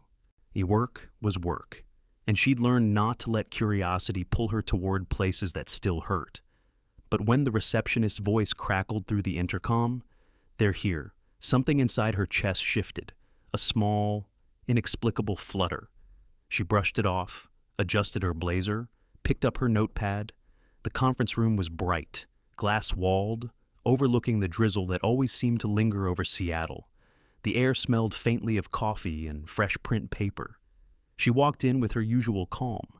Emily was already there, greeting two people from the client's PR team, polite smiles, handshakes, small talk about the weather. And then she saw him, Ethan, standing near the far end of the table. No suit this time, no tie, just a dark sweater, a quiet presence, and eyes that hadn't forgotten a thing. For a heartbeat, the world fell away. The rain outside slowed. The sound in the room thinned until there was only the echo of her pulse. He didn't speak right away. Neither did she. Emily, oblivious to the weight in the air, said cheerfully, "Claire, this is Mr. Cole. He's representing the Claire Bennett Foundation. They're looking for a creative partner for their next awareness campaign." Claire froze. The name of the foundation, her name hit like a whisper and a wound all at once. She looked at him then, fully, as if trying to decide whether he was real. Ethan inclined his head slightly. "Hello, Claire?" Her voice was softer than she intended. "Mr. Cole. He almost smiled at that. The old formality. The distance she wrapped around herself like armor. Emily, sensing the strange quiet, cleared her throat. Should we sit? They did. The meeting began.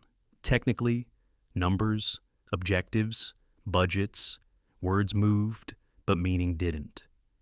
Ethan spoke in calm, measured tones, outlining the campaign's vision, destigmatizing mental health in corporate spaces, promoting empathy and leadership. The kind of language Claire once wished she could hear from him when they still shared an office and a secret. But now it wasn't about them. Or maybe it was. She watched his hands as he spoke steady, deliberate, no trace of the nervous energy that used to hum beneath his surface. He'd changed. The sharpness was gone, replaced by something quieter, something whole. When her turn came, Claire presented her team's creative concept. She spoke clearly, avoiding his eyes, though she felt them on her, not the way they once were, heavy with want, but tender, careful, like he was memorizing who she'd become. Halfway through her presentation, rain began to fall harder outside, tapping against the glass. The sound filled the pauses between their words. It felt like the city itself was listening. When she finished, there was a silence. Not awkward, just suspended. Ethan nodded slowly. "It's beautiful," he said. "Real." The way he said it made her chest ache. She looked up then, and their eyes met for the first time, without anger, without defense. Just two people who'd been through a storm and somehow washed up on the same shore again. Emily smiled, oblivious. "So, does that mean we have a deal?" Ethan hesitated. His gaze flicked to Claire, then back to Emily. "If your team agrees," he said softly, "then yes, we do." The meeting wrapped up with polite handshakes and exchange cards. The PR assistants left first, chattering about schedules. Emily followed them out to grab lunch, leaving the two of them alone. The rain hadn't stopped. It drummed softly against the windows. The room seemed smaller now, more intimate. Claire finally spoke. "You named it after me." He nodded. It felt right. "You taught me what it means to care. I just wanted to honor that." She looked down, fingers tracing the edge of her notebook. "You didn't have to. I know." His voice was quiet, steady, but I wanted to. For a long moment, they said nothing. The silence between them wasn't heavy anymore. It was fragile, almost gentle. Then she asked, "Why are you here?" "Ethan." "Really?" He exhaled slowly. "Because I wanted to see if you were happy." Her heart stuttered. "And what did you find?" He smiled faintly. "You are..." She didn't deny it. Because it was true. She was. But happiness didn't erase history. It just softened its edges. He took a step closer, careful, as if the floor between them might break. "Claire," he said quietly, "I'm not here to fix anything. I just needed to thank you for breaking me open, for letting me learn what love actually means." Her throat tightened. She wanted to speak, but no words came. He reached into his coat pocket, placed a small white envelope on the table, not heavy, not urgent. "This is for the campaign," he said, "but also for you. There's a letter inside. Read it if you want, or don't. Either way, I'll be grateful just to have seen you again." She didn't touch it, not yet. Just watched him as he turned to leave. At the door, he paused. Rain streaked the glass behind him, catching light like threads of silver. "You look at peace," he said softly. "It suits you." Then he was gone. Claire stood there for a long time, listening to the rain, the hum of the city, the faint echo of a heartbeat that wasn't hers anymore. Finally, she reached for the envelope. Her hands trembled, just slightly. Outside. The sky cleared for the first time that day, a brief shaft of light breaking through the clouds, landing across the table, touching her face, and she knew. without opening it yet, that whatever was written inside, it wasn't an ending, it was a beginning. The rain had stopped by the time Claire stepped out of the building. The city glistened, every window reflecting fragments of gray sky and quiet light. In her hand, the envelope felt warm despite the chill, small, white, and heavier than paper should ever feel. She hadn't opened it yet. She wasn't ready. Not there, not in front of the world. She walked until the city thinned into quieter streets, where the scent of wet pine drifted through the air. Her studio wasn't far. Inside, the smell of paint and coffee wrapped around her like comfort. She set the envelope on the table, beside an unfinished sketch of a sunrise, and for a moment just stared at it. Then she opened it. Inside was a simple folded page, handwritten. Ethan's handwriting deliberate, steady, with the smallest curve at the end of every line. Claire. I used to think love was about holding on, about protecting what I couldn't control, but I understand now it's about letting it breathe, letting you breathe. You once said I was afraid of losing control. You were right. I built my life on it. But control cost me everything that mattered, especially you. If there's one thing I've learned, it's that love doesn't need to be owned. It just needs courage. If I ever have the chance to see you again, I'll say only this thank you. And I'm sorry for not being brave enough the first time. Her fingers lingered on the last line, tracing the ink as if it might lead her back to him. She sat there in silence for a long time, listening to the faint hum of the city through the window. Then, quietly, she smiled the kind of small, sweet, sad smile that carries both ache and peace. Days passed. Then a week. The campaign between Bennett Creative and the Claire Bennett Foundation began to take shape. Meetings, phone calls, sketches, revisions, all business, all professional. She and Ethan exchanged emails, sometimes brief, sometimes thoughtful, never personal, but between the words, something unspoken moved a slow, cautious warmth. One afternoon, during a video call about final concepts, his image flickered onto the screen. He looked tired, but peaceful, the kind of calm that comes from making peace with yourself. He paused when he saw her. "Claire," he said softly, "I'll be in Seattle next week. For the foundation's launch, I'd like to see you outside of work, if that's okay." She hesitated. "Why?" "Because there are words that don't fit in letters." She said nothing, but she didn't say no. The evening of the launch arrived cold and bright. The event was small, just colleagues, donors, a few local journalists, the kind of gathering meant to celebrate purpose, not power. Claire arrived late, wearing a navy dress that caught the light when she moved. She spotted him near the back of the room, speaking with one of the coordinators. When he noticed her, he stopped mid-sentence. For a second, the noise around them blurred laughter, clinking glasses, rain whispering against the windows. Only their eyes met. After the speeches, after the cameras, he found her on the terrace overlooking the harbor. The air smelled of salt and cedar. The lights of the city shimmered across the water. "You came," he said. "You invited me?" He smiled faintly. Still literal, still evasive. That made him laugh soft, genuine. "I missed that." She looked at him then. Really looked. "You've changed," she said. "So have you." They stood there for a long moment, silence weaving between them like music only they could hear. Finally, he took a breath. "Claire, there's something I need to say before I lose the nerve." She tilted her head, waiting. "I'm sorry," he said simply. "For all of it, for not trusting you, for letting fear decide everything. You deserved honesty. You deserved better." Her throat tightened. "Ethan," but he wasn't finished. "I don't expect forgiveness. I just want you to know I finally understand what you meant. Love doesn't need control. It needs courage. And for the first time in my life, I'm not afraid to lose it." She looked away, toward the lights dancing on the water. "You're not the same man I left," she said quietly. "I hope not." The wind shifted, carrying the faint sound of a ferry horn across the bay. She closed her eyes for a moment, letting it fill the space between them.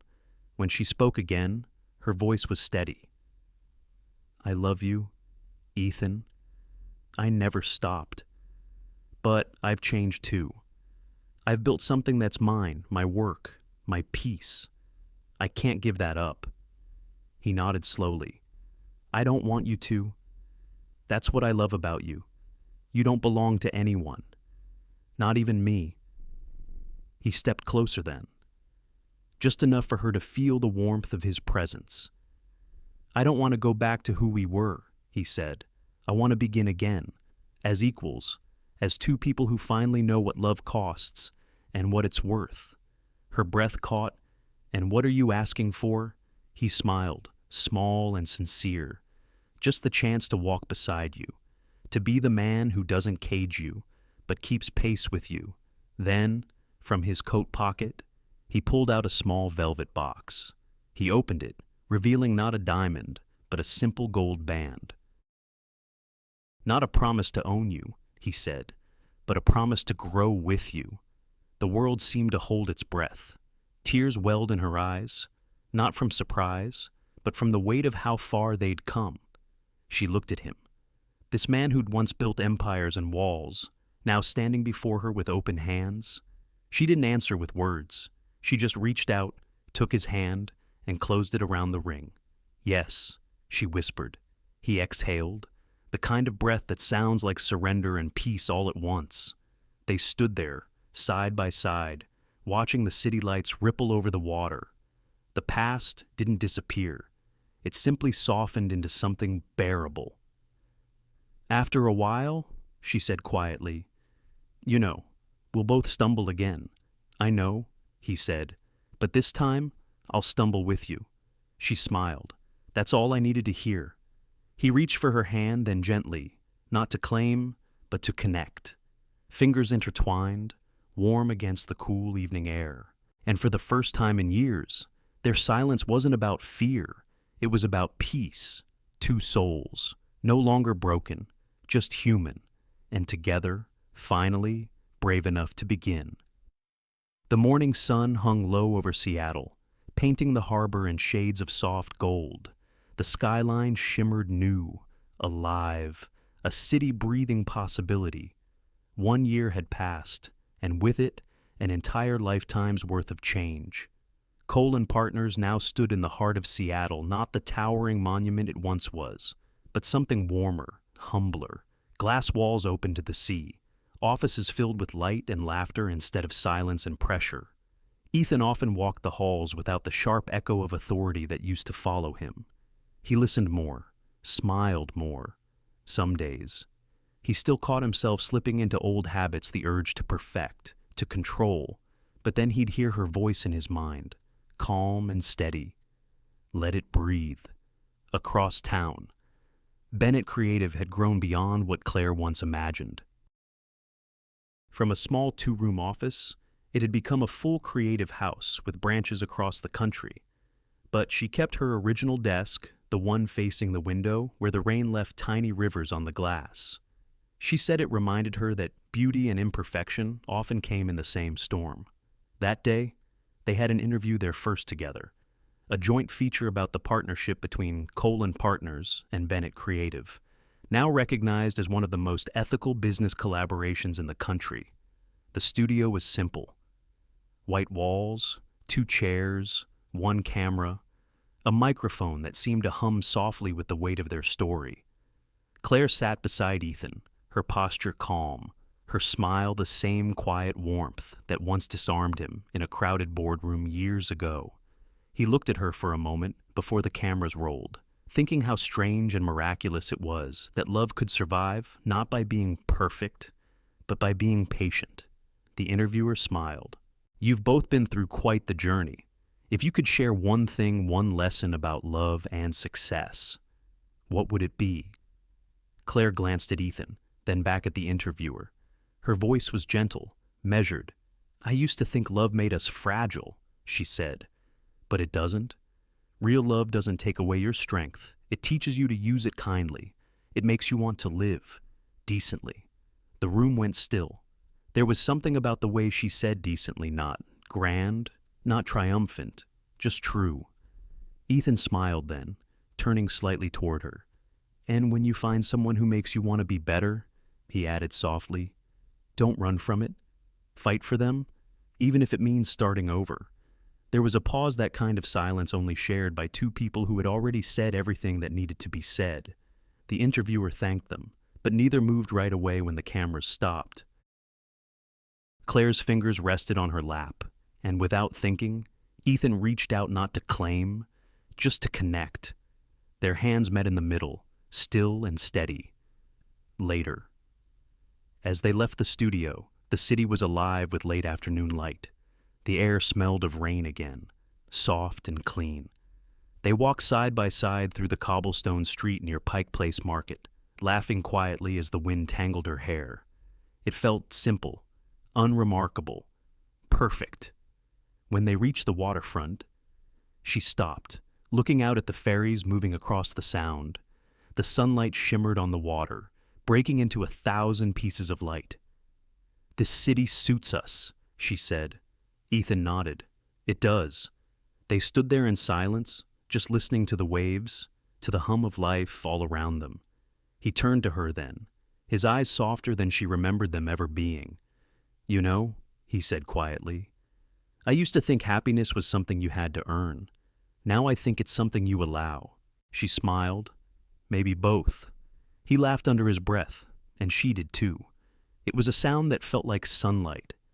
For a moment, time seemed to stretch the world, holding its breath for them. Then, without a word, he stepped closer. She didn't move away. His hand lifted, brushing a strand of hair from her face. And for an instant, everything between them, all the pain, all the years, all the things unsaid fell away. He kissed her, not with urgency, not with regret, but with a kind of quiet certainty, the kind that comes only when two people have already walked through the fire and come out softer on the other side. When they pulled apart, she whispered, almost to herself, It's strange, isn't it, how something broken can grow back stronger? He nodded, his forehead still against hers. It's the cracks that let the light in. The sky had begun to fade into dusk, streaked with lavender and silver. The city lights flickered on, one by one, not loud, just steady. They lingered there until the first stars appeared above the bay. Neither spoke. They didn't need to. For once, their silence wasn't distance. It was peace. Claire leaned into him, resting her head on his shoulder. He wrapped an arm around her, his thumb brushing slow circles against her hand. It wasn't a grand ending, no symphony, no fireworks, just two people standing still in the middle of a life they finally chose. Together. And maybe that was the point. Because love, when it's real, doesn't ask for perfection. It asks for courage. The courage to stay when things get quiet. The courage to begin again after the storm. The wind carried the scent of the sea, soft and cold. Somewhere in the distance, a ferry's horn sounded low, lingering, almost like a sigh. Claire looked up at him then, eyes glinting with the reflection of city lights. You know, she said, smiling, we finally did it. Ethan raised a brow. Did what? Learned how to love, without losing ourselves. He smiled, his hand tightening gently around hers. And as the last light of the day melted into the horizon, they stood there, two hearts that had once been broken beyond repair, now beating in quiet harmony, no longer searching, no longer afraid, just home. In the end, this story isn't just about love between two people. It's about the kind of love that transforms who we are. Ethan and Claire's journey reminds us that control is not strength, and vulnerability is not weakness. True love asks for honesty, patience, and the courage to face our own fears. It teaches us that sometimes losing everything is the only way to find what really matters: dignity, kindness, and peace within ourselves. We spend so much of life trying to protect our hearts, building walls so we won't get hurt again. But real connection begins when we dare to open those walls, to listen, to forgive, to grow. Love is not about possession, it's about partnership. Two souls walking side by side, not one leading the other. For those who have lived long enough to know both joy and loss, this truth feels even deeper. Every heartbreak, every mistake, every goodbye leaves behind a lesson. And when we finally understand those lessons, love stops being a storm and becomes a shelter. Because in the quiet after everything, what remains is not power or pride, it's grace. Thank you, dear friends, for staying until the end of this story. If Ethan and Claire's journey touched your heart, if it reminded you of love, forgiveness, or the courage to begin again, please take a moment to support our channel. Your like, share, and subscribe mean more than you know. They help us bring more heartfelt stories to life stories about hope, second chances, and the quiet beauty of being human. So, stay with us, and let's keep believing that kindness and love can still change the world, one story at a time.